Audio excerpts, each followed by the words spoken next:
In this video, I'll be showing you how to factory reset your iPad. It's a very simple method, so if you find this video helpful, be sure to drop a like and subscribe. What you want to do is go over to your settings application, and you're going to see a lot of different tabs. What you want to do is go into the general tab. Once you're in general, scroll all the way down and you're going to see transfer or reset iPad.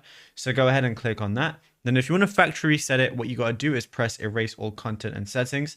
Once you go ahead and click on that, it's going to be loading basically and getting everything set up.